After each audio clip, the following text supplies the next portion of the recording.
During World War II, engineers in Hitler's Germany created a host of weapons so crazy and fantastic that they continue to amaze us to this day. One of Hitler's ideas was to develop a superweapon that would turn the tide of the war, and it must be said that, in this field, German engineers succeeded. I present to you the top 10 amazing weapons of the Third Reich. Self-propelled mine Goliath, a ground-tracked, remotely controlled mine. It was essentially a crewless tank, measuring approximately 150 by 85 by 56 centimeters.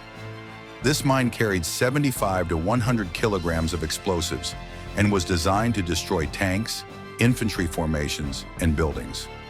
Although 7,564 Goliaths were produced, the weapon was not deemed successful due to its high cost, low speed, limited off-road capability, vulnerable wire control, and thin armor, which could not withstand anti-tank weaponry. At the request of the German Armaments Directorate in 1944, the Krupp firm built a prototype of a super-heavy minesweeper. Weighing 130 tons, the Krupp Reumer featured 2.7-meter diameter steel wheels, designed to withstand the blast of anti-tank and anti-personnel mines. As the vehicle passed over mines, it would detonate them, clearing the way for troops and vehicles. The front and rear sections had different wheel track widths, with the front pair of wheels being wider, allowing the minesweeper to cover a broader area. This prototype was not put into mass production, as the military deemed it too heavy. The sole prototype was captured by the U.S. Army in 1945 at Hillersleben. CDK FS Zest II, also known as the Kettenkrad 101, was a semi-tracked off-road motorcycle developed and mass-produced in Germany during World War II. Originally designed for parachute and mountaineering divisions of the Luftwaffe and Wehrmacht, its high performance led to widespread adoption across the German army. In addition to the driver, the Kettenkrad could carry 2 passengers and a payload of 325 kilograms, satisfying military requirements. It was also capable of towing heavier loads. A total of 8,871 motorcycles were produced from 1940 to 1945. And even after the war, approximately 550 machines were assembled from remaining stock between 1945 and 1946, 1949 for use in the national economy until the 1950s. Mistel was a military aircraft system created at the end of World War II. It involved modifying a Junkers 88 by replacing the cockpit in the nose with a long tip, which served as a detonator. Spacers were attached to the fuselage to connect it to a carrier plane. In flight, the bomb-carrying aircraft would detach from the carrier, allowing the latter to return safely to base. The final Mistel variant carried 2,000 kilograms of explosives and was designed to penetrate 7-meter-high reinforced concrete walls. Approximately 250 Mistels were produced during the war, but were only used to counter the Allied fleet during the Battle of Normandy, and in the last months of the war primarily to destroy water crossings over the Oder River. The Sturmtiger was a German self-propelled artillery unit of the heavy assault gun class, active during World War II. Its main armament was a 380mm shipboard, rocket-propelled bomb, the Raketenwerfer 61, with a barrel length of 5.4 calibers. This weapon fired solid-fueled rockets with an initial velocity of 300 meters per second at the exit of the barrel. A total of 18 Sturmtigers, including the prototype, were converted from line tanks between 1943 and 1945. They saw limited combat until the war's end, but their extremely small numbers, lack of suitable targets, unreliability, and supply issues prevented them from having a significant impact. The Neger was a manned torpedo used in World War II, named by its creator, Richard Moore, after his surname Moore, meaning Moore in German. Based on the G7E torpedo, it featured a plastic cockpit in place of the warhead and had sufficient buoyancy to stay on the water's surface.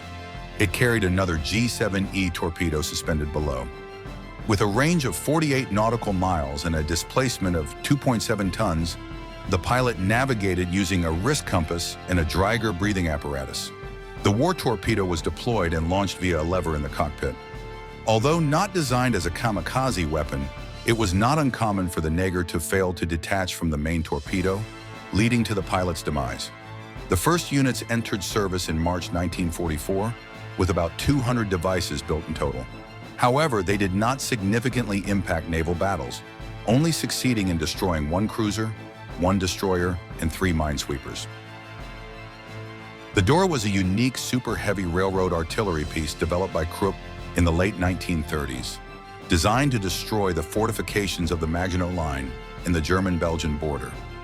Tested in 1941 at the Rügenwald Range in Hillersleben in the presence of Adolf Hitler, Albert Speer, and other high-ranking Army officials, the gun met specifications despite some missing mechanisms.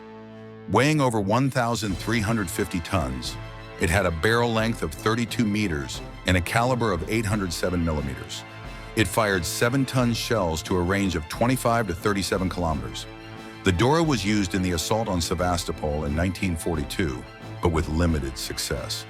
Despite its immense power, the gun was highly inaccurate. The Rada was a super-heavy tank project developed in Germany between 1942 and 1943 under Edward Grotta's direction. The full name, Landkreuzer P-1000 Rada, indicated its intended weight of 1,000 tons. The crew size ranged from 21 to 36 men, and the tank's dimensions were colossal: 39 meters long, 14 meters wide, and 11 meters high. Its armor thickness reached 400 millimeters. The design included a garage for 2 BMW R12 reconnaissance motorcycles, several crew compartments, and a bathroom. The main armament comprised 2 283mm SKT 34 naval guns mounted in a rotating turret at the front of the hull, along with a 128mm gun, 2 15mm MG-151 machine guns, and 8 20mm Flak 38 anti-aircraft guns. The tank was to be powered by either 8 22-cylinder Daimler-Benz MB-501 marine engines producing 2,000 horsepower each, or 2 12-cylinder marine engines generating 8,400 horsepower. The Rat was expected to have a range of about 190 kilometers and a maximum speed of up to 40 kilometers per hour, which is highly unlikely for a vehicle of its size. The Rat project was one of the potential miracle weapons, but its impracticality prevented it from significantly influencing the war. Consequently, not even a prototype was built. The Panzerkampfwagen Maquette Maus was a super-heavy tank designed in the Third Reich between 1942 and 1945 under Ferdinand Porsche's direction. With a combat mass of nearly 189 tons, the Maus is the largest tank ever built. It boasted 200 millimeters of armor in the front hull and was equipped with a 128 millimeter rifled cannon, powered by an engine producing over 1,000 horsepower. However, its top speed was only 20 kilometers per hour, meaning it could barely crawl. Only 2 prototypes were constructed, and they were never tested in combat. In April 1945, as the Red Army advanced, the Germans decided to destroy the prototypes since evacuation was impossible. Both tanks were blown up, but only one sustained significant damage. Today, the only surviving Maus tank in the world, assembled from parts of both prototypes, can be seen at the Armored Tank Museum in Kubinka. The most enigmatic creations were the vehicles developed under the Hanu and Vril designs. Among ufologists, legends persist about these vehicles utilizing electromagnetic and anti-gravity propulsion systems, supposedly obtained from other civilizations. However, the reality was more mundane. The Hanu and Vril vehicles were vertical takeoff and landing craft, with an engine inside to create a directional flow of gases. Of the Hanu series, Hanu 3 was the largest, with a diameter of 71 meters. It was allegedly armed with 4 110mm cannons, 10 80mm cannons, and 6 Mk-108 guns of 30mm caliber. It was claimed to reach speeds of up to 7,000 kilometers per hour with a maximum of 40,000 kilometers per hour. However, these speed figures are likely exaggerated by several times or even in order of magnitude. The Hanu 1 and Hanu 2 were reportedly built and flight tested between 1944 and 1945, but despite some reports and photographs, tangible evidence of their existence remains elusive.